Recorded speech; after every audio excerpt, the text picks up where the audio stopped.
Okay, so we can start that again. There we go. The bright Hello, side. caller. How are you Hi. today? This we've never met before. This is amazing. On the bright side, I recorded everything locally, so I'll still have all that everything that we said at the beginning there. Okay, well, I'm not recording at all, so I'm It's sitting fine. back, relaxing, and trying to give my vocal cords a bit of a rest. I know the feel. I was my voice was not sounding good this morning, so I basically was just chugging water over and over and repeatedly doing voice exercises, like try to sound decent for once. Uh, I have to do my special British accent voice acting warm-ups, Yeah, your just Monty Python style. to make sure I don't forget how I'm supposed to speak. Oh yeah. Anyways, yeah, welcome everyone. Thank you for joining us. I'm Connor. It's weird saying this again. I'm Connor Shaw, and with me is Ian Russell, the voice actor for Locke and Payday. Act like you Locke, do haven't. the voice, Locke, he says. Do the voice. I'm doing the voice, okay? I'm doing the fucking voice. I'm allowed to swear. Sorry. I'll admit I have a bunch of. Oh, you're allowed to swear, yeah. I had a bunch of questions lined up in an order, but I feel like it makes more sense for me to just jump to saying the South African accent is so much closer to British than I realized. Like you were able to just go into that fluently instantly. Well, for Locke, it's kind of a bit different because I practice him almost every day. Not because I'm recording for him every day, but he comes up in conversation a lot. Because he's a named character in a game, and when I'm talking to other game people about whether they might hire me or not, and they say, "Well, what have you done?" He inevitably comes up in conversation. Of course. Was he was he the first video game character you voiced, or did you have others before that? Named character, probably yes. And if you think when I did him for Birth of Sky and Beneath the Mountain, that was 2015, end of 2015. And as far as I knew, that was it. You record your two guest things and you go away. And it was another year later before anything further happened with him. And I had kind of, voiceovers a bit like that. You do it, you put it in a cupboard and you walk away and Yeah. start looking for the next thing. And I had kind of forgotten about him. And the last 2 years, it's just gone a bit crazy, really. Overkill has a bit of a reputation of hiring voice actors to do something once and then never being able to get them back, like Ron Perlman. Why? He might be a special case. He's probably quite busy. I I feel like it might have been a weird call to get him in the first place. Oh, who knows? Oh, and that's my dog barking in the background That's because we've fine. got someone cleaning the gutters and she's bound to bark. So I apologise for that. Uh, Someone said in the chat that you don't see much of a difference between Ian's normal voice and Locke's voice. Well, I can make it more of a difference if you'd like it to be. I can go more South African. I can go deeper. I Something find like it. that. I feel like I'm phrasing this wrong. There's probably a correct way to say this, but your normal speaking voice is much more down paced. Like you end sentences on a lower note than Locke's voice, which usually ends on a higher note. Okay. Well, what I was thinking, because I did. You've probably done a lot of advertisements before, right? And I did a couple of radio ads, and they kept telling me when I was doing radio ads, you need to be on a higher note, and I had no idea what they meant. It was some weird like redneck phrase. I was in like northern bumfuck Maine. But what they meant was you sound like you end sentences going up. You end sentences higher instead of ending sentences lower, where you Well, that's stop and go down. yeah. South Africans a bit. There are a few accents around the world that culturally do that. New Zealand's another one. Yes. I can't do a New Zealand. It just sounds like Australian when I do it. But that they I do Exactly. Yes. and Canadians a bit like that as well. I know that for sure. But also the up and down inflection is just kind of a technical thing, I suppose. But you're talking about radio ads. When you finish on a down inflection, that tends to mean that you've come to the end of a point and there's nothing to follow. So most radio ads will finish the last 30, the 30th second will be on a down inflection. if you end a sentence or a phrase on an up inflection, that tends to imply that there's more information coming. Yes. So it's more like a question. What I found interesting, you might have had the same thing, is the spots I recorded would be, they would do 30-second versions and 15-second versions. So they would say, like, halfway through, also sound like you could end. Sound like you could end, but aren't able to keep going. Like, oh, okay. Okay, yeah. Well, I hope they paid you twice. I didn't get paid. It was volunteer work. You didn't get paid at all. Dear me. Know your value, young man. Know your value. That's something I find interesting about. What's wrong with the chat? Someone said, "What's wrong with the chat?" I'm obviously the wrong person. They're in it. Other than that, yeah, everyone is very confused. But are they? Everyone's confused about what they meant. But anyways, whatever. In modern times, in like after 2010 and so on, it's a lot easier to get into voicing smaller roles as an upcoming voice actor. But it's a lot harder to get into anything bigger because you have so much competition. But how was it when you started? Well, that's probably true of anything. I mean, you got to imagine also a AAA game is not improbably unlikely to hire somebody who's never done anything before. They've got millions and millions of dollars invested in making the game good, and they're unlikely to entrust a major central role with someone who has no portfolio. So if you're starting out, then you start out at the lower end. It's the whole pyramid thing, isn't it? And I don't think there's any doubt. I think we all get lucky once in a while. Oh, yeah. And you get lucky when once was famously said, the more I practice, the luckier I get. So when I started, it was, I didn't know anything. I probably still don't, but you throw an enormous amount of, brown sticky stuff at the wall and see how much actually sticks. And somewhere along the way, I auditioned for this video game role, and they wanted a South African accent, and I thought, well, I can do a passable imitation of a South African accent. I'll do that. And they hired me, and that was Locke, and that was December 2015. And once you get... I'm laughing because you just answered like 4 of the questions I had listed in one sentence. I'm terribly sorry about that. Oh no, it's okay. I got others. And having got lucky, if you like, inverted commas, with that, then when you do something else, it helps the voice hirer know that he's done something and that they can entrust you. Entrust you to be reliable, entrust you to show up and actually do the work they ask you to do. Yeah, and they can. I have a website, so people can listen to output that I've made, and they know that it's whatever decent quality they're looking for, and so on and so forth. In fact, breaking news. I got I can't tell you. I did ask them if I could say something, but I haven't had a reply to that question yet. This is nothing to do with Starbreeze, Overkill, or Payday, but another significant game. I'll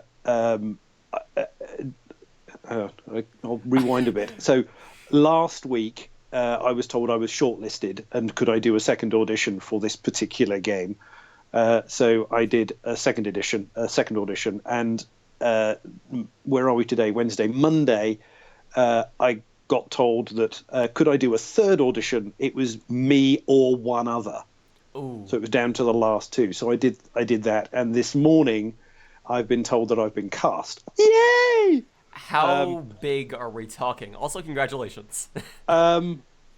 If I were to say the name of the game, I'd be astonished if people listening didn't know the name of the game. Ooh, but I can't tell you what it is, which I'm really disappointed about because I really wanted to. Well, you started that with breaking news. I know. Like, oh, and wait. Then I had to, you kind of stop yourself halfway through, and you go, "Oh no, I'm going to be sacked if I say that." So it's for a named character in a I'm not quite sure how big of an iteration of a particular game. You'll find out it's a terrible mobile knockoff version. Uh, there's no doubt that when I'm allowed to say it, I will announce it on the on Locke's Twitter stream, because I think this is why I mentioned it, because after the third audition in the message, I said, if it's down to the last two, would be clearly honoured and delighted, blah blah blah blah blah, and I'm sure my almost 4,000 followers of Locke would be interested to know too. So I'm kind of hoping in a strange sort of way that helped to tip the balance, because they've got to sell copies of their game. Yes, that's something that I wanted to bring up. Is you plan on staging a bit of a giveaway on Twitter if you had a certain milestone? You can tell the chat about that. Yeah.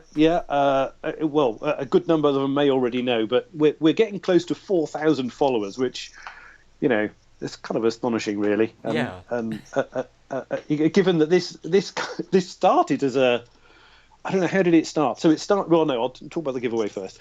I've got an enormous file, Word document in my Locke file on my computer. Which is heavily protected. Locke's good at that kind of thing.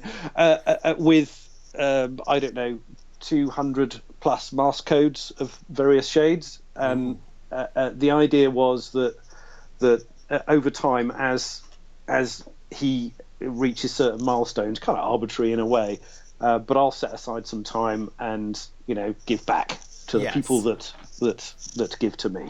So. When we get to 4,000, then I'll be doing that, and as is my thing, I'll probably set some kind of arbitrary trivia question that people have to answer, because I like people to message me directly with an answer, because it slows it down a little bit, and that means that I can then direct message that person back with their code. I don't put it on the mainstream so that nasty people can steal it, which I think is wrong. Yeah. His password is I love unicorn. Oh, that's again one of those bad Payday memes. Yeah, quick, everyone hack Locke and get those codes. Yeah, there you go. Well, I have my codes in literally just a notepad document on my desktop. Someone said about Alienware codes. My understanding is that the Alienware codes were given out when you bought some Alienware hardware. So they were supposed to be. Some things happened, as does with Overkill. There are certain things that won't be in there because there are limitations around it. So of course. But the Twitter thing started because there was a gaming community called Kraken, and they were doing a charity stream of Payday. Yes, I know who you mean. You know who I mean. Okay, so I got this email from them saying, would I like to come onto their charity stream and be interviewed?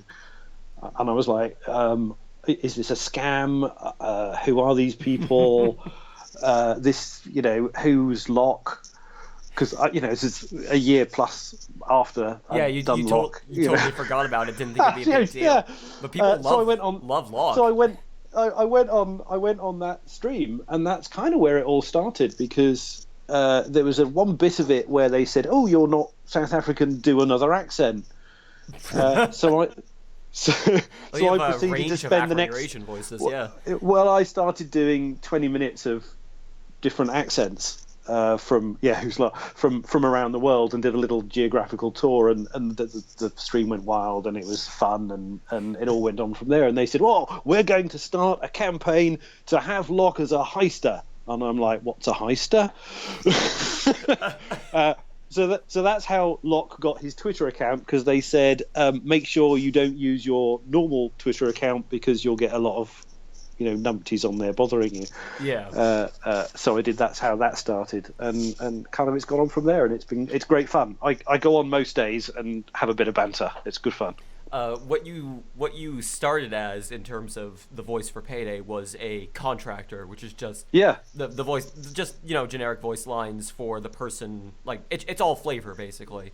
Yeah, exactly. Then you became a coordinator. It's probably a better name for that. the thing that Simon Vicklin, Bane's voice actor, did, for various reasons, I'm sure.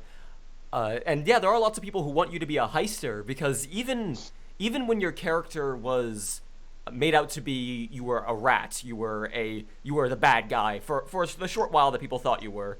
Nobody, after the Alaska thing. yeah. Yeah. Nobody that hated you. Nobody hated Locke. They liked to be mad about Locke. Like people enjoyed that. Oh, he's the bad guy. That's awesome. And then when you came back, people were even happier. People loved the character. Oh well, thank you. Yeah. Yes, I try and inject him with a little bit of humour, which makes him maybe a bit real. Especially. Payday started, the first game, and early on in the second game, started with whatever voice actors they could get. So for the most part, it was people who worked at Overkill. So it was Swedish people and American people mostly. Yeah. So it's really cool to see a much wider range of voices be brought in. Well, whatever. I'm a freelancer. I need to get paid. Oh yeah. So I'm glad for that too. Are you allowed to say how much you got paid? It's okay if you aren't. Of course not. Yeah, of course not. That would be what's the word? Bad. Tacky. Both. Probably not as much as you think. I've been trying to, for a while, I tried to break into doing voice acting before I got started with YouTube and streaming. I still want to, but life tends to get in the way. And then I started looking into how much voice actors tend to get paid, and I realized, it's not all it's cracked up to be, unless you're like Yuri Lenthal voicing a million things of every single day and just doing the same voice over and over. Like, if you're someone who's trying to be very genuinely talented and choose only roles that you think will be good, it's not the best pay. No. In fact, I had a conversation about this a couple of weeks ago.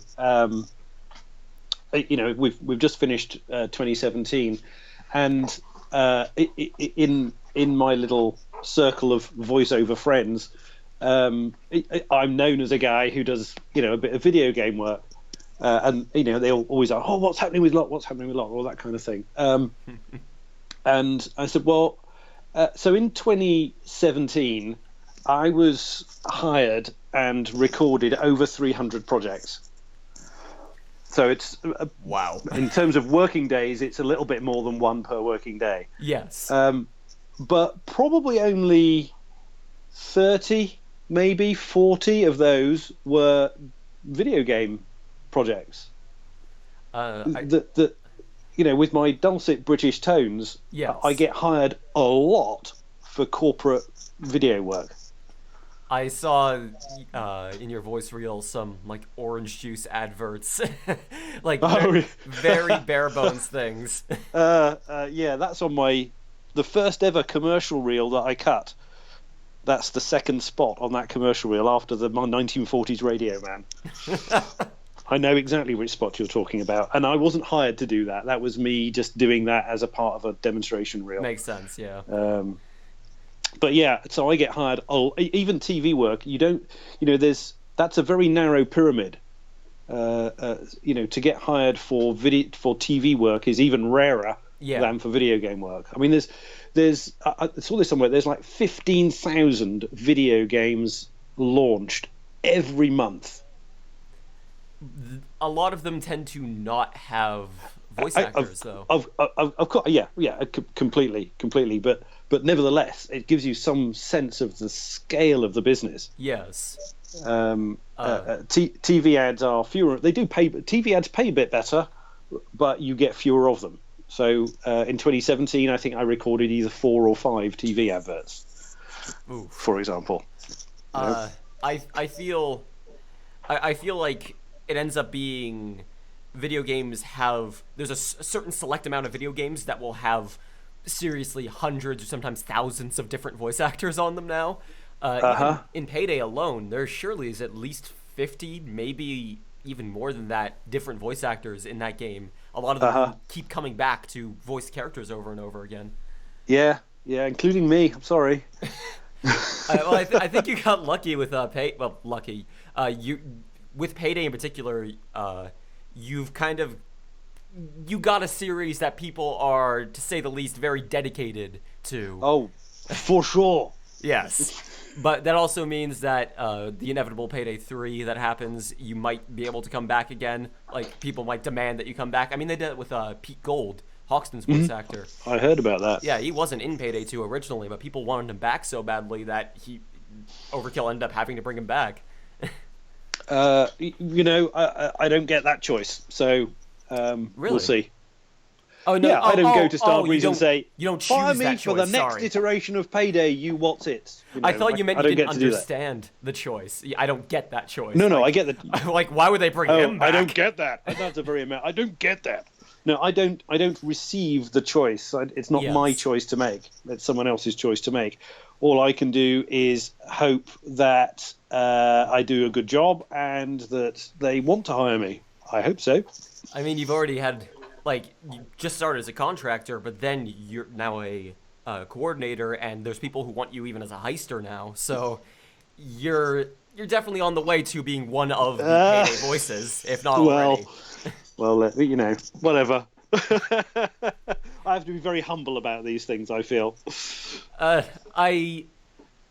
feel like sometimes it's good to just look back and go, "Wow, I did that." But yeah, try to stay humble, but at the same time, don't underappreciate how much people like the work that you do. Oh well, that's very kind. I'm filling up. Locke is Bane. Bane is dead. Well, you might say that. I couldn't possibly comment. I was gonna say you probably know just on context based on the lines you've recorded, but you can't tell us. But can you give us any hints? I know the answer, but I can't tell you. Well, which is probably the worst possible answer I could give. What you have confirmed is something that a lot of people were unsure about. Does Overkill even know what they're doing themselves? Answer, probably yes. There was a lot of people who were thinking, like, they might just be throwing things at the wall and seeing what sticks with the plot. But no, they actually have this all planned out, don't they? You might say that. I couldn't possibly comment. Oh, no, fair enough. I'm not sure what exactly I can say and what exactly I can't say, for example. So I'm probably better to say less than to say more. You can't possibly be breaking an NDA if we're just picking up on context clues based on what you're not allowed to say. We can kind of, from the hole you create, figure it out. She knows the answer. She's seeing them off. Oh. Will you tell us for a Scooby snack? Has your dog mauled Bane? Say silence. You have it. Yes. There you have it. Bane is actually in my basement being guarded by the dog. There you go. And he may or may not be alive. I don't know, in my basement. Because I don't go into my basement. So, you're getting away from Payday for a bit, as I've been trying to do forever. Well, because, like I said, the Payday fan base is very dedicated, so... Absolutely they are. If you try to start branching away from it, sometimes people will be very supportive of it, but also people will definitely enjoy Payday as the most. But I wanted to say, do you have any particular inspirations for the voices that you do, or did you just sort of come up with the accents yourself? There's potentially a very long-winded answer to this. If you have time, I have time. So, in my life, I have lived in five different countries. Oh wow! And worked with, alongside, and for people from all over the world, and I have, to some extent, been blessed with the ability to mimic. Ooh. Which, not people specifically, but accents. So if you said do Tom Hanks, I couldn't do that. But if you said do a sort of a generic Middle America sort of accent. Well, American's probably not a good idea, because whilst I'm married to an American, my American accent I don't think is that good, and I actually don't audition very often. with an American accent. Your American accent is probably to you as many But Americans' British accents are to them. They think they're good, but then once you try to do it in any professional setting, you realize, oh, this is just weird. I had that. I had that happen to me. So anyway, you were asking about inspirations. So, for example, so Locke, I played. You know about the game cricket, Yes. which is played by British or British Empire, ex-British Empire, Commonwealth type countries mostly, and South Africa is one of them. So, I played cricket for various teams with alongside me and against a lot of South Africans. And so, in all probability, Locke's accent is somewhat inspired by the people that I played cricket with who were from South Africa. So if there's anyone listening who knows, there's a South African man called Ryan Tenduskata, who this last year was captain of one of the county teams in England, and also has played international cricket for Holland. And when I was living in Holland, I played cricket against him. And I have the bruises, I've photographs, in fact, of the bruises to prove it. So, not that I had a long conversation with him particularly, but that's inspiration the accents come from having worked alongside and played alongside people from all over the world. That's where the accents come from, largely. Gotcha.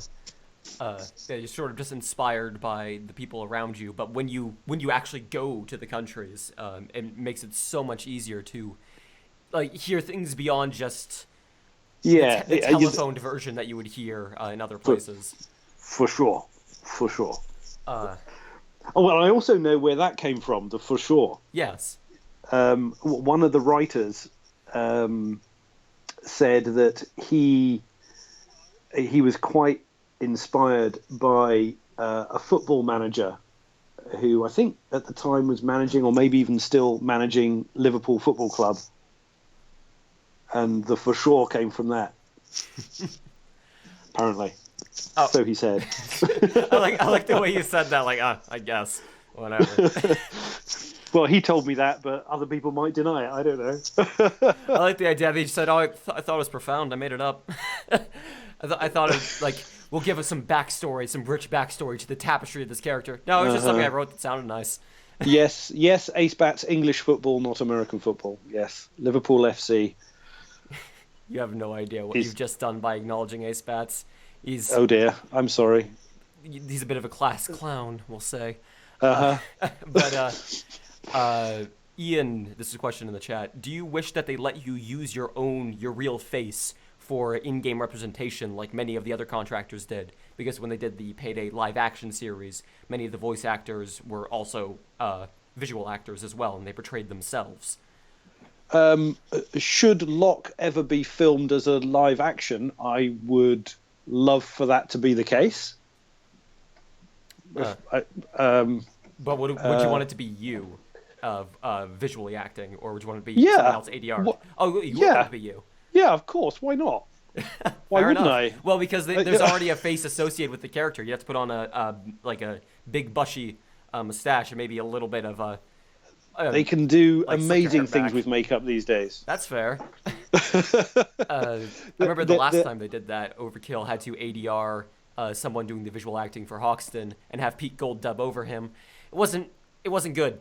So it probably would be better if you did it. You know, I would suspect that I don't know. Is that too? I don't know if this is too arrogant or whatever. But if I was doing it and my face wasn't quite as round as Locke's is in the game, but people knew it was me, they'd be forgiving of that. I would like to think.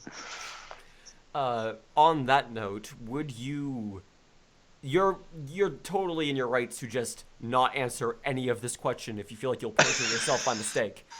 But if Overkill offered to have you voice a full heister, which would be like over 5,000, even more lines, and probably have to come back over and over, would you take it? If offered, of course I'd take it. Absolutely, yes. And again, if there's any part of that question you would have rather avoid because you feel like you'll back yourself into a corner, feel free to. I don't feel backed into a corner. Locke as a heister currently, I'm not. I can tell you, I'm not recording lines right now for Locke as a heister. So, will he be a heister in the future? I don't know. Is he a heister now? No, that's easy, isn't it? If I was given the opportunity and they said to me tomorrow, "Will you record lines for Locke to be a heister?" I'd say yes. How high would you like me to jump to do it? It would be fantastic. I don't think that's giving anything away. I feel like this is a delicate question, so I'll be careful asking it. How do you feel about the various other people that you're voice acting alongside, considering we've had such great talents as, there's fantastic people like Georgia Van Collingberg, she's great, Pete Gold's great, Simon Vickland is fantastic. You also have, I did a handful of Easter egg lines that were terrible and just bloody awful. Were you not in the diamond heist? I am there. They're not good. Well, of course you and still are. Of course, I'm so sorry. I killed you off. Oh no! Well, you can. I'm a civilian, so you can kill Your me. NPC character is no more. No, I'm sorry. But what Overkill asked me to do is, can you record one version of you acting and one version of you just with your normal voice, and we'll choose which one to use. Okay. And they were like, okay, the ones of your normal voice, we'll use those ones, and they're just super flat and boring. But what I was going to say is, you're also voice acting along YouTubers, like H3H3 they are. Yeah. So this is the kind of mishmash of quality. Like, you have Ron Perlman, you have some guys making memes about vaping. You have me and my bullshit, and you in the middle of all of this. It's a bit of a mixing pot of voice talent, we'll say. Well, again, I suppose the answer to that is, given that I'm when I'm recording lines for Locke, it's just me. There isn't someone else. I'm not having a conversation with anybody. Yes. So it's just me. So I don't have a, it's and it's not in my gift to decide for Overkill who they hire to do other stuff. So I'm grateful to be hired for them to voice Locke for as long as that lasts. I guess it's fair to consider that you tried playing Payday, right? And you couldn't because it doesn't work for a lot of people. I've dipped into Payday. I have. My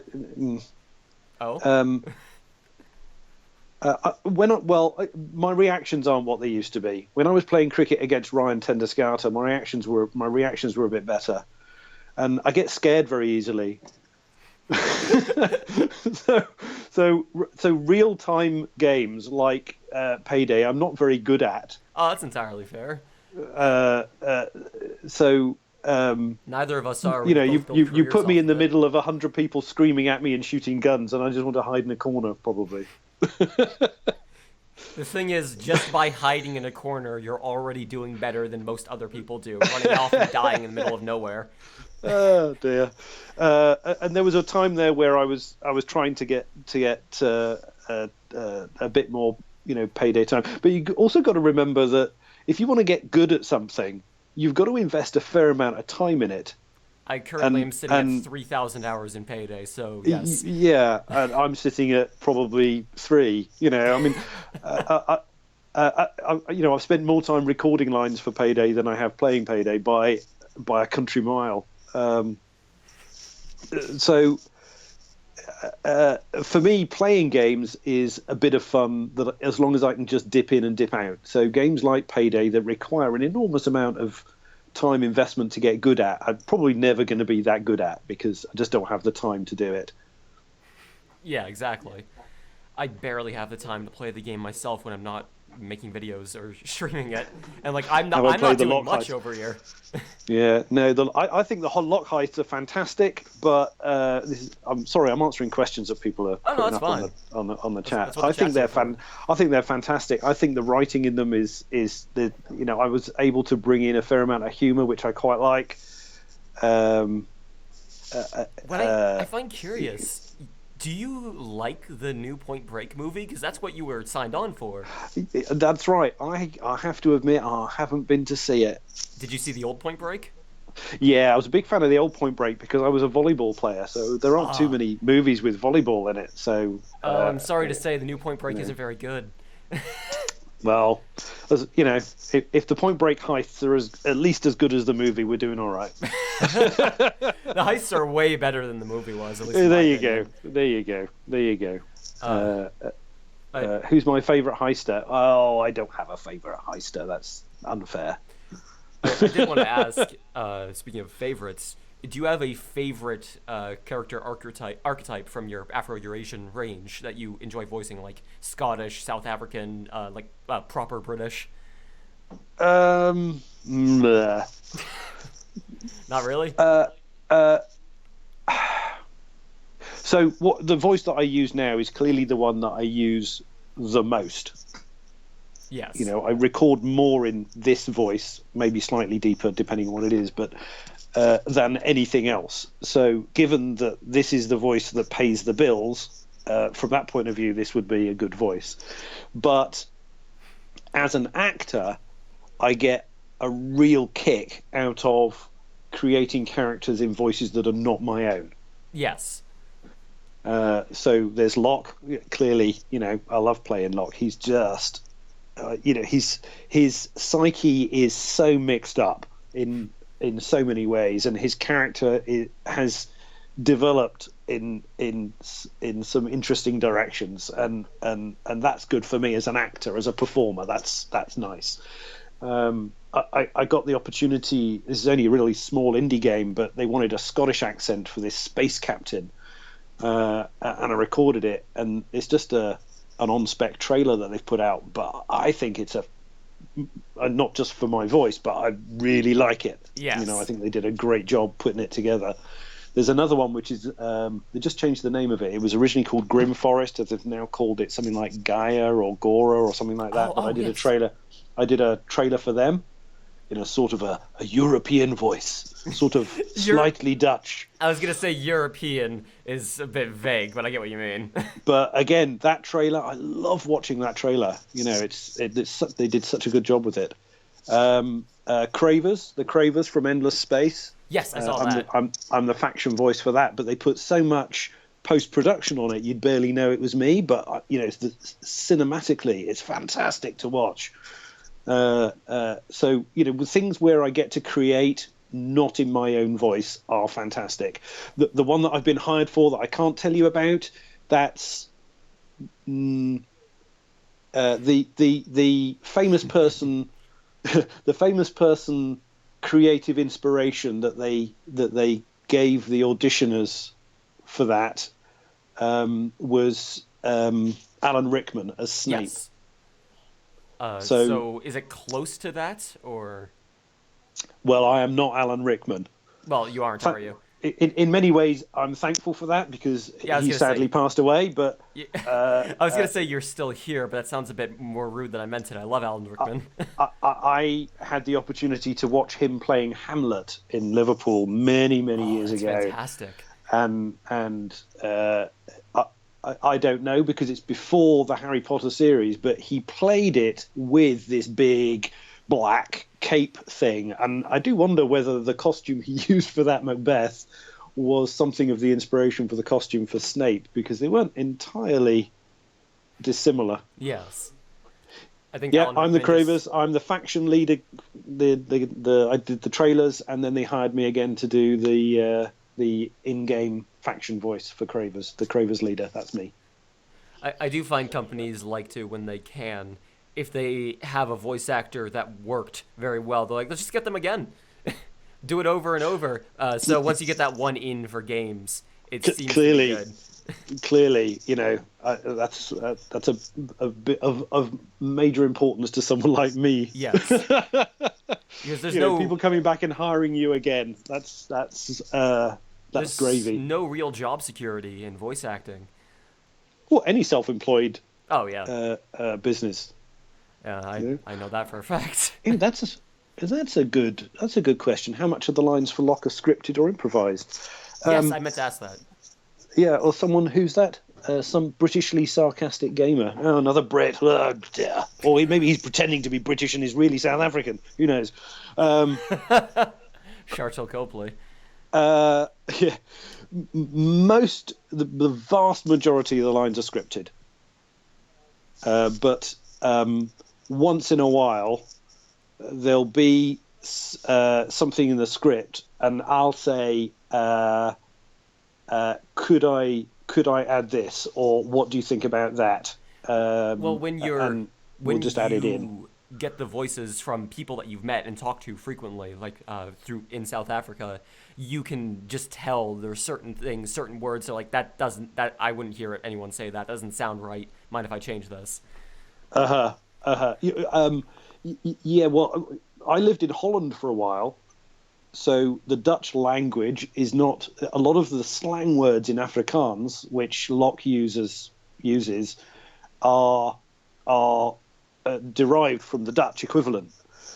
So, kind of maybe by accident, I do have something of an advantage because when I see one of those words, I kind of know how it should be said. Yes. Some of the stuff, given time, I would go and research, but sometimes, in fact, quite commonly in voiceover, you don't see the script until either the day before or an hour before your session, or I mean, I've even had scripts still being rewritten mid-session.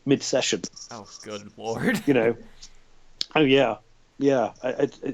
Video games are like that. They hit up against hard deadlines, and suddenly an enormous amount of work happens in a very short space of time. And the voice actor is often the very last piece in the jigsaw. They've done all the graphics and the gameplay, and the level design, and this, that, and the other. And then they go, "Oh, we better put the voice in now." And it's very often the last piece of the jigsaw. So very often the script is still being written and rewritten at the point that they've hired who they want to use. It's gotten to a point in games where I know earlier on you'd want to have the voice lines as soon as possible because you had to sync up cutscenes to the voice lines. You had to animate characters moving their mouths to the voices. But nowadays you can just have all that done automatically by a computer. Yeah, So you just I pretty think much it have has the changed. voices in whenever. So it becomes low priority for something that when you're playing a game is so incredibly important. Yeah. Yes. Well, someone's asking there about voice flaps. So, when you get a lot of Japanese animation, which has already Yes. been recorded and in Japanese, and it comes over to the US to be dubbed. Yes. That's a whole other skill. I can tell you, they call it ADR. You have to go into a studio, and you get this countdown of 3 beeps, beep, beep, beep, and on the third beep, you start saying the line. Yes. And that's a whole. There are people who are brilliant at that. Yeah, I know. And Sabat, Christopher Sabat's probably the best. He's anyone in a popular anime with an English dub. He has a wide range of voices, and yeah, I've seen that he has to be very good at getting those beats, getting the timing right. yeah, it's a whole other skill, and I have no idea if I have that skill because I've never been tested. I've never had to go into a studio and try and do it. I'm trying to imagine you voicing a character in an anime, and I don't think I can see it. I mean, if I did see it, it would be fantastic.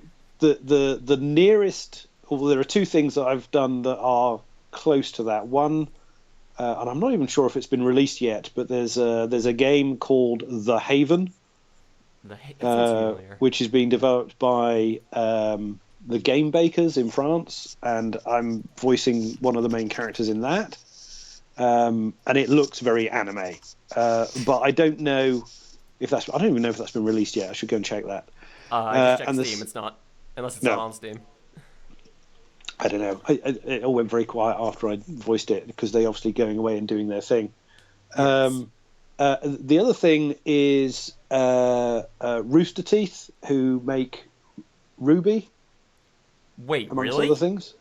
Yeah, that's big. Yeah. Okay. So I've done. In fact, I put it up on the Twitter stream recently. They released a trailer for one of their new shows that's coming out called Locke. Yeah. And I voiced the kind of mad scientist guy in the trailer. Wow.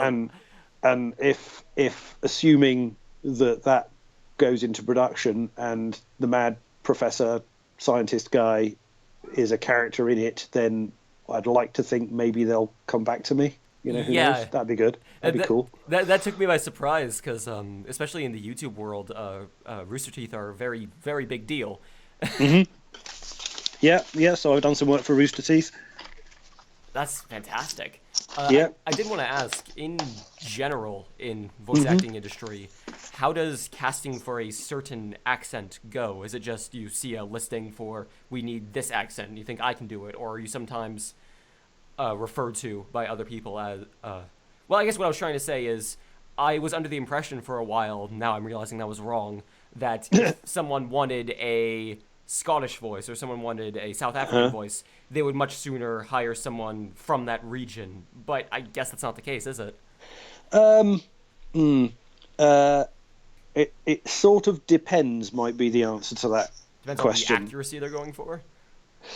And the market. So as an example, I keep, I'm dropping this. Oh, look, I did this game. Aren't I wonderful? It's an interview with you. That's fine. I did a game called Road Redemption. Wait. Which is a motorcycle beat 'em up game based in a sort of a Mad Max kind of universe. And the Australian voice which leads the player through the game, through the campaign. Yeah, this game. That's me. Okay. With my with my bad crossover Australian South African, I was gonna say you sound like you wanted to do it, were like embarrassed to do it. All right, mate. Yeah. I'll do my Australian. Anyway, so that audition, it's basically Road Rash but better. There you go. Well done, Dwarfus Maximus. Presumably, Dwarfus Maximus is Scottish because all dwarves have a Scottish accent, don't they? So I auditioned for that in a sort of a London gangster voice because he was going to be beating people up, wasn't he? So, a baseball bat. I love the removal of consonants in that British voice. Well, if you're from deep East London and you hit people over the head and give them kneecaps, that's what you've got to do, mate. Exactly. Adolphus Maximus from Yorkshire. Well, you need to get Hoxton on for that then, because he's from Sheffield. Peak old, that is. Anyway, so they hopped onto. They decided they liked my performance of the audition, so they invited me to an interview on Skype. And during the interview, they said, "Can you do an Australian accent?" And I said, "Nah, mate." So then there was this background clatter of keyboard keys, and they sent me a couple of lines of script, and they said, "Do that in your Australian voice." So I went, and here comes a motorcycle, and oh, and he's hit him with an iron bar, or go get the assassin, that fucking mast, whatever. And so it went on for about half an hour. They kept typing up lines and sending them to me, and having them do me in my Australian inverted commas accent. And at the end of it, they said, "Well, yeah, I think we'll use you. We like your performance, and do it in the Australian accent." And I said, "But you do know that Australians won't know that I'm really Australian. It's not. I don't believe my Australian accent is that strong." And they said, "Yeah, but Australia is not that massive a market for us." So for that particular thing, the Australian accent was good enough. Australia is a very specific case with games, because a lot of games get banned in Australia. Well, maybe, and perhaps I might argue there's, Locke's another case in point. I'm clearly not South African, and there's a YouTube video of some bloke from South Africa pulling my accent apart, which is quite amusing. But, I'm like, yeah, but they hired me, mate, It doesn't change the fact that I'm doing it. Yeah, right.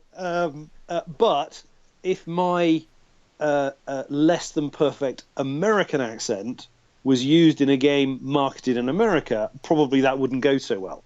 Do you watch Marvel movies? Because that happened recently with Benedict Cumberbatch as Doctor Strange. His American accent was passable, I guess, but in that big of a budget movie, it was very noticeable. Yeah, but he's still Benedict Cumberbatch, and Exactly. he's still going to bring half the world's female population into the movie because it's him. That's an entirely. If I was that famous, I'd be hired to do an American accent because my name would sell the game. It wouldn't matter about the accent, and that's the case with Benedict. I think he is one of the current most talented actors out there. Oh, absolutely. Yeah, Tom Holland as Spider-Man. Yep, he's British. Yeah, that one I didn't know until after the movie, but I was more distracted by the movie itself because that was a really good movie. Yeah, and I can't quite remember his name, but the black guy that plays in Star Wars is British. Oh, Joe, no, John Boyega? Yeah, Boyega. Yeah, John Boyega. He's British. The black guy who's in Get Out. Oh yes. Yeah, he's British. Wow. I didn't realize all of them were British. Yeah, Noya Lupita, the girl, she's British. We're everywhere. You can't. We just infiltrate.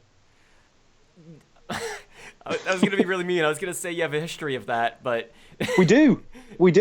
Our country's not big enough, so we're going to go to the rest of the world and be British there, and pretend to be something else if we have to be in order to be there. Maybe that's a good reason why you and British people in general can do accents of the rest of the world, because the rest of the world's accents were influenced by British. We owned half of it, so ha. Yeah. There's a good comedy piece about how at some point Britain owned every country in the world. Well, every country of significance, anyway. Or rather, they would have owned a country that owned another smaller country. So by proxy. Yeah. Well, of course, while I'm here, you see, in America, I like to say that the American War of Independence was all about the British gaining their independence from you colonials rather than the other way around. Which is clearly correct, because we British, we're arrogant sons of bitches. Someone tried to make a joke about it, and Nightbot thought they were being offensive and timed them out. What did they say? I don't know what they said. They went on about the British taking over, and Nightbot's like, nope. Yeah. See, someone there says they're Canadian. Well, we owned Canada as well, so ha. A lot of people think you still own Canada because of the money. Well, we probably still think we own Canada, for goodness sake. We probably haven't realised.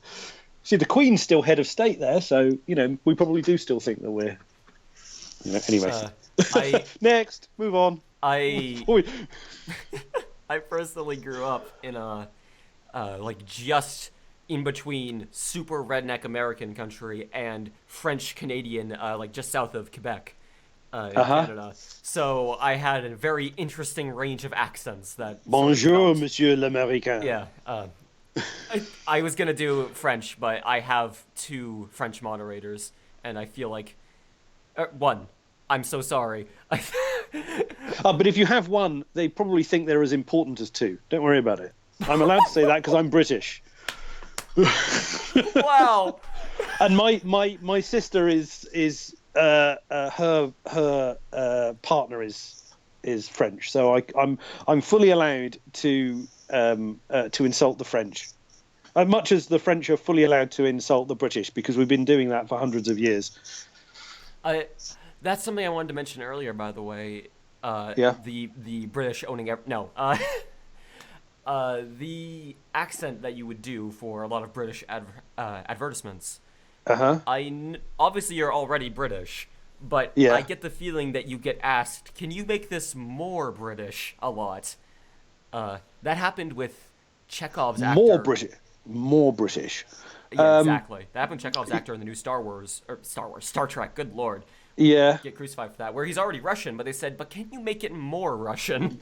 More Russian. I think that just plays to high pointing the stereotypical traits of a particular thing, Yes. I do get asked occasionally. Well, in fact, the voiceover community at large gets gets asked occasionally for no accent. That's not a thing. Well, it isn't. You're right. It's not a thing. No accent is relative to where you grew up. You just think that's no accent. Right. So what I think they generally mean when they say that is if they're in America, they don't want a strong regional American accent. Could be If they're anywhere in in the America. UK, they don't want a strong regional accent in the UK. And then you get this mid-Atlantic. No one lives in the mid-Atlantic, so that's a non-starter as well. And there are various theories about what mid-Atlantic might be, but so my natural speaking voice, my natural British speaking voice, is what you would call received pronunciation. So, which means I haven't got a strong regional accent. And then the Queen, when you go slightly more posh like that, that's called heightened received pronunciation. Heightened, because you're just emphasising it just a little bit. One, when you have to use one instead of me. You get that with I'm Scottish, but my accent's very generic. No Scottish accent would be generically British. I'm sorry. Oh boy. Speaking of, I just got ousted by another Payday streamer. Well, Payday streamer, I'm sure he'll be mad if I call him that. But he's very British, and I feel like you should say something to him. His name is Maria. Have fun with that. Maria? Well, he should be French then. If he's a man with a girl's name, he should be French. But they hang on a second, Connor. Sure. They said that they didn't need to be paid today, but if you have time, that'd be great. That's my wife I'm speaking to, by the way. Hello. Speak to the Locke community. Yeah, she's going to the bank. Ha ha ha ha ha ha. So. Are you all good? If you want, yeah, that'd be fine. All right. We have the money. It's okay. That is the Sorry, sign I'm of back. no worries. That is a sign of a true voice actor, though. I think we have the money. Yeah. Yeah, take your thermal drill with you. Congratulations. You've made payday jokes. You've made the payday joke. Well done. There you go. There you go. Yeah. So I am allowed to say, while we mentioned, because we got off of Payday very quickly, so I'll come back onto it. I am allowed to say that I did 2 hours this morning in session recording Locke lines. This morning? Yes. Today? Oh. Today. This morning today. Yes. As opposed to this morning yesterday. Well, yeah, that would be irrelevant if you did it yesterday. No one would care anymore. Old news. But today... So today I recorded lines for Locke. For some as yet unannounced thing that might or might not happen sometime in the not too distant future. We can all assume it's spring break. They do this every year. Overkill is trying to be secretive while they have the most predictable schedule in the universe. They kind of said that the people listening in would be able to make up their own mind. I love it when they try to be like elusive with this, but we all know what they're doing. You're allowed to say that. I'm not allowed to say no, that. don't worry. Mum's the word. But yes, there is more. If I look into my crystal ball, I can tell you that there is more Locke in your future. Everyone's saying no mercy. It's not going to be no mercy. That was a heist in the first game. That was a crossover with Valve's Left 4 Dead, and everyone wants it back in the second game. Well, I actually don't think you're going to be doing that. Again, mum's the word. I know. Did you talk about a hospital? No mercy is, Did you talk about a hospital a lot? What? Okay, judging by your reaction, it's not no mercy then. Don't worry. Driven by what? A hospital. A hospital. It's a heist that takes place in a hospital. You're stealing blood. The first game got a bit weird. Okay. Well, Fair enough. The second game didn't. We have goats and we have YouTubers. Like, that's the thing about Payday 2. I was mentioning earlier, it's a melting pot, not just in the voice acting, but in everything. Payday's crossed over with John Wick. It's crossed over with Point Break. I was gonna say Baby Driver, but no, that got canceled. It's crossed over with Yeah. like Well, and of course, everything. My mate Keanu, who is John Wick, was in the original Point Break. There's a link. Oh yeah, There's a link. they tried to get Keanu to voice John Wick in Payday 2, and he declined. Uh-huh. Wait, Yeah. Well, you you said see, your mate. Do you he know wouldn't him? work with me, would he? Do you know Or him? maybe it was me. Maybe I refused to work with him. Maybe that was what it was. Do you know Keanu Reeves? What? Like personally? No. Oh, I was gonna say that'd be hilarious. No, that's ridiculous. Like you're saying No, my he's mate Keanu, and first I thought you were joking, but then you kept saying it. no, no. Well, that's a British thing. That's like me saying my mate John Cleese. Well, you do know that John Cleese was in several Yeah. things. Yes. In Yes. that they hired him to sit on a desk, record a couple of voice lines, and then just never got him back. Well, he was the butler, wasn't he? He's the butler for. I forgot about that actually. He's the butler in Payday. I was thinking of the role he played in Raid, Starbreeze's Oh, other yeah, game that they have already forgotten about. yeah. Be glad Okay. you weren't in that. Okay. It I always thought, because didn't they sort of start linking Raid to Payday and having kind of sort of historical Oh yeah, they did. references, and there was a bit of chatter on the Twitter feed about who would Locke's ancestor be if he was in Raid. So I don't want to make this personal because I know the Raid developers, so I'm sorry in advance. But to be clear, at any given time, there's around 50,000 people playing Payday 2 on PC alone, and then there's however many people playing it on Nintendo Switch, on other consoles. At any given time, there's less than 10 playing Raid. So that's why I'm so on edge about that. Where it was like they got John Cleese to voice something that he could have just been Aldstone. They could have just left him as Aldstone. Well, they could have got me. I can do a John Cleese voice. Christ. I was gonna say, yeah, your promoted British accent. I could have been John Cleese. In fact, I recorded something. Oh God, this is going to go down that same road. Almost let myself into trouble there. I recorded something for something where they wanted a John Cleese style narration, Yes. and whatever that might be will be known later on this year, and I can't say anything about it. Gotcha. But it was only for an internal thing, and my bit was for an internal presentation, and we were laughing that if that whatever it is became a TV advert, they probably wouldn't come back and hire me. They'd probably just hire John Cleese. And we were thinking, well, that'd be a shame because they could get me for probably a fraction of the cost that they'd have to pay him. But there you go. I was gonna say something mean. I was gonna say John Cleese is getting up there in the years, so. But how old Yes. is he? In his 80s? I don't think he'd be that old. He must be. I He might be in his 70s. I grew up on. Wow. Sorry, I just realized I forgot to post all the announcements that the stream was happening. Nice.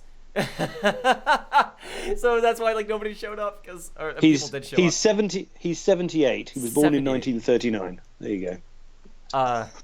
But I grew up watching Monty Python, although I watched it a bit later. So that's just crazy to me. Yeah. How old are you? 20. So that's the late 90s. You got it in the second or third iteration. I grew up with Monty Python properly. Yes. Where you had to wait every week for the next episode. And you would sit through an enormous amount of dross in order to get the funny bit. There are two things where I laughed so much. They talk about I laughed until it hurts when it genuinely did. One was a double bill at the cinema of Airplane and The Life of Brian. Oh man! Can you imagine those two movies? Nobody had ever seen them before. They were played as a double bill in the cinema. It was hilarious. Just astonishing. I did hear the story of how Life of Brian was entirely funded by was it George Harrison? Quite right too. Quite right too. And his reasoning was because I want to see the movie. Yeah, there you go. And the other one was I went to a Rowan Atkinson stand up when he was younger, and that was just amazing. How did your sides survive? They didn't. My sides did not survive. Someone asking how old are you? Yeah, that'll be Sonny. Sorry. No, so,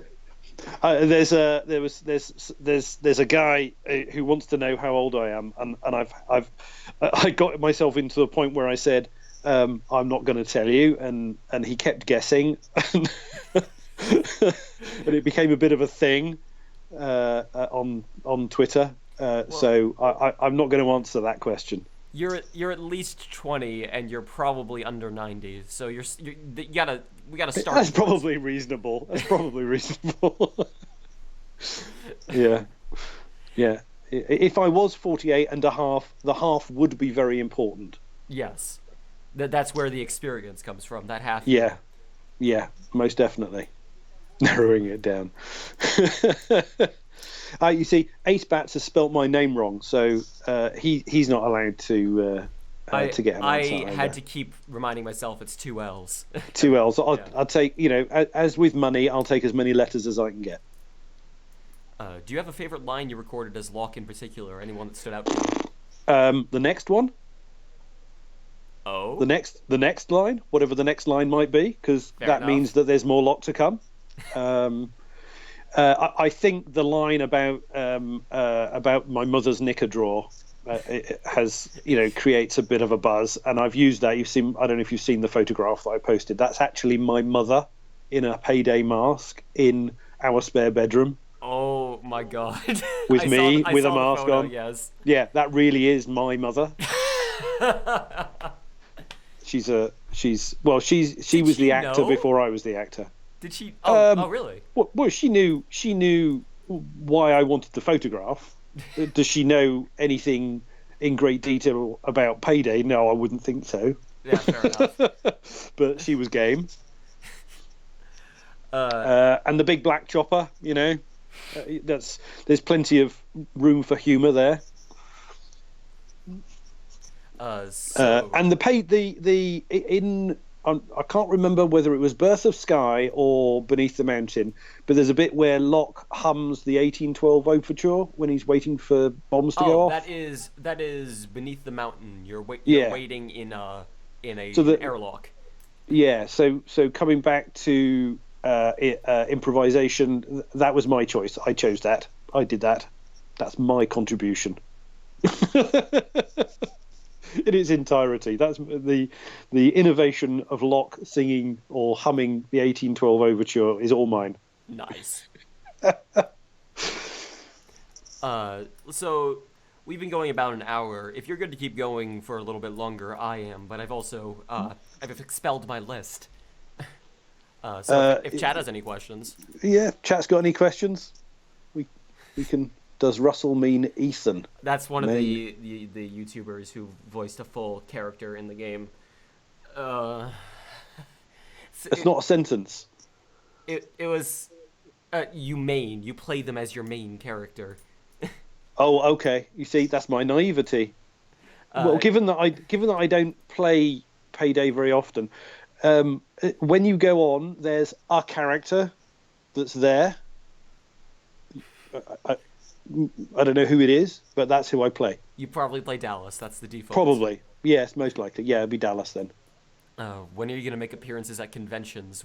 I mean, if they ever do another Payday convention, they used to do them. That was before your time, I believe. I know there's been a couple. If there was a Payday convention, I would love to go.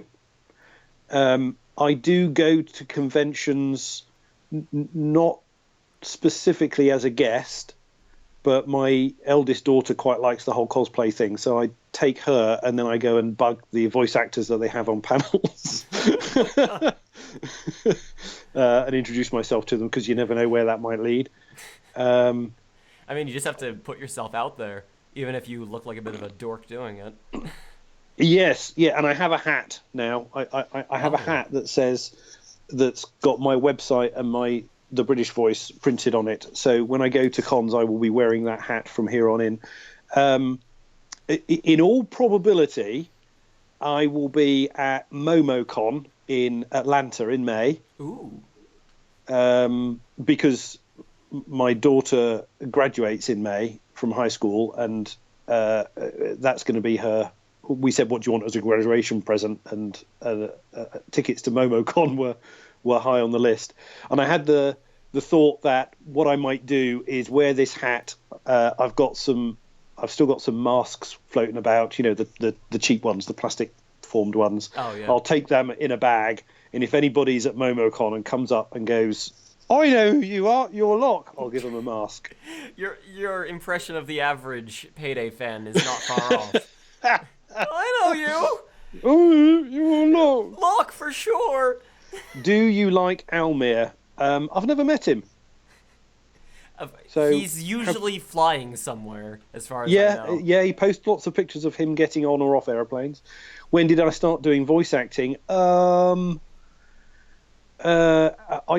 started full-time voice acting towards the end of 2014, but my first encounter with voice acting was in the 80s at some point. Oh, really? Where, yeah, when I was a younger person, I was more of a stage actor, and one of my friends knew somebody at a local radio station, and I went in and I did some voice acting Yeah. for them. That's much like you did. Yeah, I was gonna say that's Same sort of thing. basically what happened. I had an apartment next door to a radio station that my dad worked at, and they're like, we need a kid voice, or we need like the generic bravado voice, like something like that. My dad's like, these ads are the most infuriating thing I've ever seen. I don't want to record these. Can you do this for me? Because they'll give you like 2 minutes of script and like, oh, can you do this in 30 seconds? Yeah, I get that once in a while, and I have a script calculator, and if I have any suspicions, I run it through the script calculator, and I go back to them before I record and say, you know, you can get this many words in 30 seconds reasonably. There was one that was, I don't know, 80 or 90 words, which you can't really get, and I recorded it speed reading in 30 seconds and sent it to them, and I said, this is what it would sound like if you got this script into 30 seconds. It sounds like a monster truck rally thing. Sunday, bring the kids, come on down. Like, you can't, that doesn't work for radio. It really doesn't, and there's no opportunity for acting when you're speed reading. You know, it's like those disclaimers at the end of medical ads. Exactly. I mean, they're just hilarious. Those are intentional, though. They don't want people to know what's in there. No, but technically, you have to be able to understand every word. Like, if it was slowed legally? down. Yeah. How do you judge that? What is the bar? I don't know how you judge it. I don't know. I'm an not a entire radio committee producer. dedicated to the understanding of fast-paced language in advertisements. Actually, Well, maybe something like that. It totally sounds like something that would exist. So yeah, and there's no money in radio really. Oh, so no, I don't do radio. This What I question- really like doing, I don't do a lot of it, but because it's a very specialist market, I like doing medical e-learning narrations, because they're full of really, really difficult words that you have to go and spend hours researching on the internet, and I find the challenge of that quite interesting. And video games, of course. Video games is where you get to play. Shit, I gotta keep the brand going. Video games. Yeah, well, no, it's true though. You know, medical narration is challenging. Video games is fun. Yes, but challenging is good. It brings you to a level that you didn't think you could hit before. Yeah, maybe. Well, like whenever I write scripts for videos, I do a first draft of how I normally talk. So there's a bunch of, this is very good. I like this because it's good. Like it's whatever. Like, it doesn't have to be specific. Then afterwards, I'll go through with a thesaurus. It'd be like, maybe I can get some 12-syllable words in here and make it sound smarter. I was working on a script for a demo which is still not made, and it was for medical stuff, and there was a word in it that I, no matter amount of practicing and rehearsing, I couldn't get it. I couldn't get it. And I solved it in the end by writing it out phonetically in other words. Broke it up into 3-letter words, like so. Had urea in it, and so urea became your ear. Ah, and then you just broke it down and further and further until it made sense. Yeah, like snuffleupagus. That would be a difficult medical word.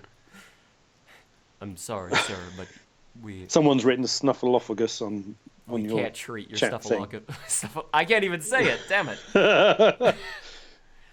What kind of music do you like, Ian? Oh, I'm very eclectic. I tend to like what other people are playing in the house. So my youngest daughter likes Imagine Dragons, so I quite like Imagine Dragons at the moment. Oh yeah, they're fantastic. I got to see Coldplay at the one of the most divisive bands for no good reason. I like them a lot. Well, they played the closing ceremony of the 2012 Paralympics in the UK, and I got to go to that. So that clearly, that's important. I'm going out to a concert tonight. I'm going to see the Pretenders. Wait, really? Nice. Yeah. My wife and I are going to see the Pretenders, and we're going to pretend to be young, hip people that like the Pretenders for the first time, when actually we're probably not young and hip, and we've liked the Pretenders longer than most of the other people in the audience. It's funny, my taste in music. Auto-disestablishmentarianism. Auto-disestablishmentarian. Damn it. Auto-disestablishment. Anyway. Auto-disestablishmentarianism. That was an easy one. Come on, Lone Wild Wolf. You can do something. You see, Lone Wild Wolf is harder. My taste in music. There were a few moments today where I struggled with a few lines, and I had to repeat them several times to get them right. Like what? Oh, well, I guess you can't say, huh? I can't even remember. I'd have to go and look at the script. But there were a few things where... How long were you recording? About 2 hours. A 2-hour continuous session is about enough, really. Gotcha, yeah. Is it just that they, like, you have a monitor in front of you and they just pull up and highlight whatever you're going to read, and you just keep going nonstop until it's done? It's not even as sophisticated as that. It's an Excel spreadsheet. What? Really? Yeah. You scroll down your Excel spreadsheet. Okay, that's like actually what I do.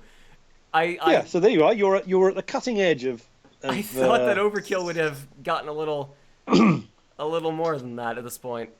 No, pneumococcal scopio something coniosis. There you go. That was close enough. I can't even begin. That looks like a race from Lord of the Rings. I can't even begin to understand that. Mordor. I know where it comes from because it's all like prefixes and suffixes of various things that they just mash together. Well, you see, I trained as a scientist, as a chemist scientist, so I'm used to that idea of adding bits onto words to make sense of what you're looking at. So breaking down a big long word, you don't sight read a word like that. You look at it and you break it down, and then you say it. Auto-disestablishmentarianism was an easy one because I've said it before. Yes. Spell ICUP. You did it. You did the joke. I'm so proud of you. How many languages do you speak? Well, none then. Oh, English. I was going to say I should hope you speak one at least. English. I have a bit of schoolboy French. I know a little bit. I can understand Dutch better than I can speak it. I understand a little bit of German. Nothing else really. I can swear in Punjabi. I feel like swearing in other languages is I can also swear in Greek a little bit as well.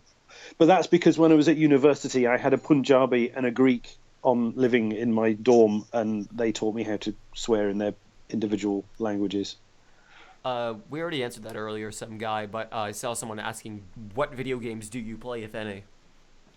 I don't really play much in the way of video games because I don't Figured. have the time. I'll play Wii Sports with my kids a Oh, little yeah. bit, that kind of thing. I've got to be able to dip in, dip out. So bigger games, I'd be much more likely to play games where it's turn-based, so I can get a little way and then I can stop and I can come back to it. Yeah, set it down, come back. Yeah, real-time games where you just die if you stop. I'd be no good at that. I'm not going to swear in Punjabi. I don't think Kama Sutra is swearing. No, someone was asking, what is your favorite book? Is it Kama Sutra? Oh, okay. There's so many, clear, Lord of the Rings has to be in there. I've read that probably a dozen or so times. I'm a big fan of Terry Pratchett. Ooh. I've read, sadly departed now, but I've read probably just about everything he wrote. Game of Thrones books, I've enjoyed reading those. Of course. These are all kind of fantasy type things. I like reading Lee Child. I enjoy him. There's another Brit who's invaded America. I have a friend. Yeah, get the Pratchett out. Yeah, there you go. I have a friend who's been going on and on and on about Discworld to me, which is a very, very British endeavor. Yeah, I think to get all of his humour, you probably have to be born and bred. Probably. Yes. There's sort of a weird outsider look you get if you, which is part of why Monty Python was popular in the U.S., of like things being so ridiculously overtly British without you realizing that they aren't parodying being British. They're parodying very specific things. When they make fun of politicians, it was specific people. It wasn't just, haha, British politics is funny, isn't it? Yeah, absolutely, completely. They were pointing fun at British stereotypical idioms. I wonder if Ian has... audiobooks, Oh, yes, you can go and look me up on on Audible. There's probably half a dozen books or more on there that I've read. Any that you can remember off the top of your head? I did 2 books for a guy called David Penny, called The Red Hill and Breaker of Bones. They're part of an ongoing series. They're called a historical fiction. I've done the first one in a series which is called The Wizard's Bones. I recorded a short story yesterday that's a sort of a space thing, science fiction-y thing. I'll put the link that up on the Twitter. If people want to go and see something that I recorded yesterday, I'll put that up. Sure. I'll put a link up on Twitter for that. What else? I did a Second World War thriller called The Berlin Deception. And I've done quite a lot of children's books, kind of nonsense rhyme types things. They're quite fun. I used to, when I worked in a library, I used to read children's books to children. We had reading time. And weirdly enough, that skill became how I narrate my videos, where I talk very slowly and clearly to have everyone be able to understand what I'm saying.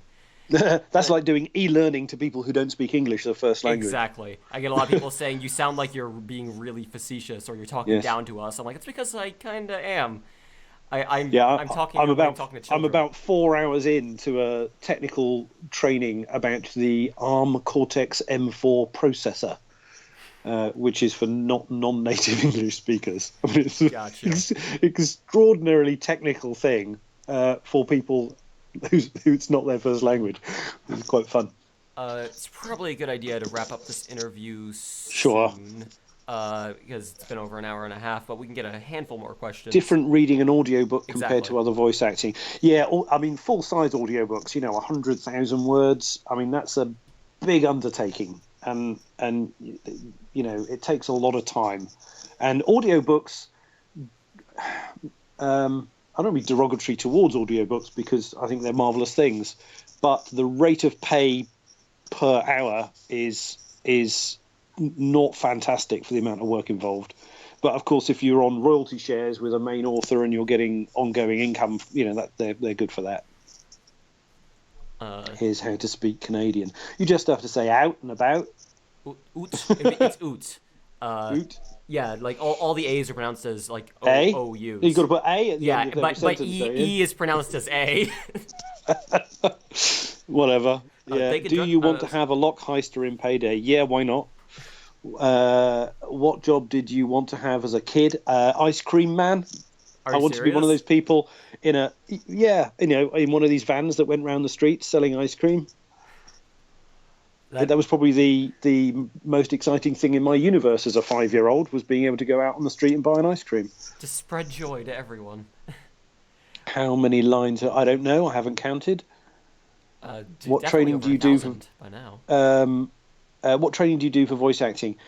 Every time you open your mouth, you're training. Yeah. You're practicing. Athletes do specific training. They go to somewhere and they run or do whatever. As a voice actor, every time you open your mouth, you're kind of making sure your vocal cords are strong. I do some vocal warm-ups. I sing scales up and down. I mean, they're not very good scales because I'm not a good singer, but I go up, up and down, and I have certain sort of tongue twistery things that I do, that sort of thing. Do I play any instruments?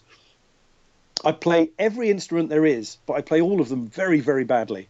Yeah, it's not hard to figure out how to play an instrument, but how to make music from an instrument's an entirely different thing. No, my youngest daughter plays the piano and the ukulele. She's the musical one. Not me. I have sung some songs and been paid for it, like nursery rhyme type things. Didn't you just say that you can't sing? Yeah. What are you doing to those children? Well, no. It's like a dad singing a nursery rhyme to a kid. It doesn't matter how good or bad you are. It's like my Australian accent. Doesn't matter really. Yeah. You said the lines. We have them on a high quality microphone. That's all we need. Yeah. How did you happen to be in Payday? I auditioned and they chose me. Ha ha. Now. No, I won't sing a couple of lines from Careless Whisper. Is Connor the rat? Oh, shit. I don't know. Connor, are you the rat? Shit! Gotta go! Yeah, he is, clearly, from that reaction. Final question I wanted to ask from me personally. Yeah. What, I'm assuming at home you have some equipment, audio equipment, right? I have my own little studio at home, yes. What do you use? Because I'm trying to improve my equipment myself. Okay. Microphones are a very personal thing. It's like... how do I say that? If you play sport, then your equipment's very personal to you. Yes. And different microphones are better for different voices. I use now a Neumann TLM 103. Neumann. If that means anything to you. 103. I know the company. Neumann's a Berlin manufacturer. They make the Neumann U87, which is the studio standard microphone, but that'll set you back several thousands of dollars to buy one. But the Neumann TLM 103 has the same capsule. It's a very similar design, but doesn't cost as much. Plus or minus $1,000 or thereabouts. Yeah, because I'm using this $100 microphone. I'm using a AT Audio-Technica 2020. Yeah, that's a good microphone. It's good entry level, decent microphone. Exactly. But yeah. I've been wanting to upgrade, but the thing is, I don't want to just upgrade to a $200 microphone because, it's not going to sound that much better comparatively. If I'm going to upgrade, I want to upgrade. Go to Guitar Center and try them out. They'll let you try them out. Oh, sweet. And they have a pretty decent range in there normally. I started out. My first microphone was not. I didn't start out as a voice actor and say, "Oh, what shall I buy?" I know I'll spend $1,000 on a microphone. Of course not. When I do a little bit of coaching and I talk about, I said, okay, we're going to cover the A to Z of voice acting. We're going to start with J because it's the only letter that matters. And J is for justification, which means don't spend money on something until you can justify doing it. Of course. So my entry-level microphone was a Rode NTL USB. So it's a USB microphone, so you don't need a preamp. You just plug it and play. And Locke's first lines, so Beneath the Mountain and what's the other one? Sky, the Sky, One Birth of Sky. They were both recorded on the Rode USB. Seriously? Yeah. Oh. Seriously? I thought that you would go there and record there. No. Oh, well, I'll let you into a deep secret then. You talk about most voice actors working from home will start without a studio. I have a studio now, but I didn't then. But for anybody who wants to do voice acting, great place to start, J for justification, is your walk-in closet, if you have one. Oh, yes. Because you've got lots of clothes in there that give you great sound diffusion and dampening, and that's where I started. And Locke's first lines were recorded in my walk-in closet with my USB microphone. I guess with because obviously at Starbury's they have a bunch of like very big studios, or at least they probably go to studios to record. But if you're voicing someone who's coming in over a radio filter, as long as there's no echo, as long as it's a good mic and the voice is good, it's gonna sound perfect. I think to some extent there is certainly an element of that. To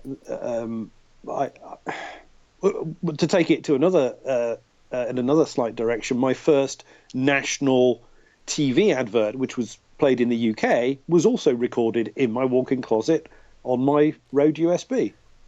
That's amazing. So, yeah, post-production can hide an astonishing... Yeah, Locke in the closet, that's right. I'm glad to say that I came out of the closet. But now, yeah, which would be very good for you, Connor, but now I inhabit a padded cell. Which is my sound booth. Slowly building up a padded cell. I want to say... probably over 200 pieces of soundproofing foam around here, and I intend to move to somewhere where I can actually properly hook up, like, full panels instead of just, like, haphazardly stapling them to the wall, because I don't want to leave too big of holes in this apartment. Yeah. Oh, that's an interesting question. Was I sad when you had to be a traitor in the Alaskan deal? Yes, I was. But to temper that, they sent me the script, and I think they tried to send the follow-up email before I read the script. So I read the script, and I thought, but the follow-up email said, "You'll notice that Locke betrays the gang, but don't worry, it's not the end of Locke." But they didn't say what that meant. So I was still a bit worried. Oh, good. I get to die now was probably your first thought. Who knew? So yes, I was a little sad, yes, and worried because I like Locke. Yeah. But here we are. He's still knocking around. He's still playing mind games with people. And he's still me. They haven't chosen someone else to play him yet, so that's good. You haven't been Hoxton yet. Hopefully that doesn't happen, though. Me as Hoxton? No, get out of here. I'm not being Hoxton ever. Wow, that's not bad. That's really good, actually. There we go. I mean, like, I don't want to say Hoxton's voice is generic, but I mean, kinda is. I love Pete Gold, but... Have I met crazy Russian man, Vlad? No, I have not met crazy Russian man, Vlad. No, I have not. This is Vlad after 8 pints of vodka. Now, coming back to Locke and his voice, there's another little snippet for you. So we have some South African friends who live here in South Carolina. And I thought you were going to say South African friends who live in South Africa. And I say, well, yeah. that too. But they live in South Carolina, and ironically, we bumped into them. It was a Friday evening when I had been cast, and I said to them, "You'll never guess this!" Like it was a big joke. I've been cast with a South African voice, and they said, "Oh, do your South African voice! Do your South African voice!" So I went, "All right, already. I'm South African now." And they went, "You're rolling your R's too much. It makes you sound Russian." So that was my. So you'll notice that Locke now doesn't roll his R's as much, and that was thanks to our South African friends here. I will admit that when I first, way before I started doing anything content related, before I was a YouTuber, before I streamed, when I first in 2015 heard your voice, I couldn't tell what accent it was supposed to be, and it was mostly because of the rolling R's. Yeah. When I heard it was South African, I went, "Oh, okay, that makes sense." Oh yeah. And there was a bit of a movement for a bit of looking at developing a history for Locke, where whilst he might have been raised and whatever in South Africa, that maybe that might not be the entirety of his background. A similar thing happened for Georgia Van Collingberg for Sydney, where a lot of Australians went, but it doesn't sound right, even though she is Australian. Yeah. So whatever. I mean, what's my favourite drink? It depends. Clearly, I do drink a lot of tea. Really? And I also drink an enormous amount of water because that's part of my job is to drink a lot of water. Gotta keep your voice clear, your throat clear. Yeah, I like a good pint of beer, British beer, of course, but I don't drink a lot of it, especially not during the week. I generally won't drink alcohol if I've got to work the following day because that messes up your vocal cords. Yeah, go ahead. Sorry. I absolutely have learnt, if you like, that I have to be mindful of what I put in because it impacts what comes out, both drink and food and stuff like that. I used to Pepsi or Coke, neither really. Bingo. Sorry. Yeah. I used to drink soda on stream or like before recording, and then I realized after a short while my voice sounds terrible now. So my process now is in the morning I have a cup of black coffee and then just drink a bunch of water, chase it down, get my voice to sound clear, and then I don't drink anything that could clog it up until like after I know I'm done recording anything for a while. Yeah, I don't very rarely drink coffee. The caffeine, although there's a lot of caffeine in tea as well, it's released in a different way. In coffee, you get that caffeine hit, and my body doesn't like that, which is also why I don't drink a lot of things like Pepsi and Coke. 2 cups of coffee, and my hands will start shaking, and my eyes will start dilating. It's not good. Really? Yeah. I need 2 cups and then of coffee I really to wake become. up. I tell you, Locke probably works on a lot of coffee, I reckon. I am very addicted to caffeine at this point, so I need. Don't do coffee. it. Don't do it, Connor. It's not good for you. I know it's not. You'll get DTs coming off it, but you'll be fine in the end. Don't worry about it. So, any final thoughts that you want to have before we call this? Come follow Locke over on Twitter at Locke PAYDAY. If I've got over 100 mask codes to give away and there are 4,000 people, that's a 1 in 40 chance, roughly, to get a mask code. You may not want it, but whatever. And I do that voluntarily. That's because I like doing it. It's fun. Starbury doesn't pay me to do that, so come over and have some fun with Locke. Yeah. Well, when you phrase it like that, is there Locke porn? You know what? Never mind. Anyway, there's probably you have to know that when you voice a character, any character, that character at some point will probably have porn made of them. So just be wary of that. Porn. Locke porn. Okay, fair enough. I don't look at those kind of sites, so I'd never see it. There isn't yet. I checked. Well, after this interview, there probably will be. Well, yeah, now that you've told people to go and do it. The chat's so upset with me. Oh, dear. Hey, anybody out there, please, don't make Locke porn. It's not big and it's not clever. Sorry, it's not big and no, let's not go there either. Big black chopper. Anyways. Yeah, there you go. Thank you. Let's just see where he's at. Let's go home. And we're at 3885, so we need 115. You can do We're it. almost there. Go and follow Locke on Twitter and apologize to him on my behalf. Yeah. Hey, MT Warrior, I love you too. MT Warrior gave me $300 in Twitch donations yesterday. Good lord. Oh, well, you should be loving MT Warrior as well then. Anyways, thank No, you. Ace Bats, don't do that. I'll ban you from my Twitter account if you do that. Anyone caught making Locke porn will be banned from my Twitter account. How's that? I hope Hey, you don't Connor, have it's been a less blast. followers It's after been a this. blast. Anyways, it's been fun. This is great fun for me. I'm gonna upload this interview to the YouTube, so it will get a much larger audience there, and you should have some people coming your way. Cool. Fantastic. Thank you, Connor. All right, thank you, Ian. And be aware, if I might troll your Twitter feed, your Twitch feed, if I'm bored, I'll just come on and the last time you troll came you. on, we were talking about like LGBT suicide rates, and you're in the chat like, it's Locke for sure. It was hilarious. It took you about, Funniest thing. I don't know, 15 or 20 minutes to realise something else was going on. I recognized the name, the British voice, but I didn't connect it to you until I Googled it. I'm like, oh, that's Ian. Oh my god. Yeah. That was good fun. I had a good laugh at that. All right, thank you very much All for right, coming listen, by. have a great one. Thanks Yes. for having me on. Cheers, man. Cheers, bye.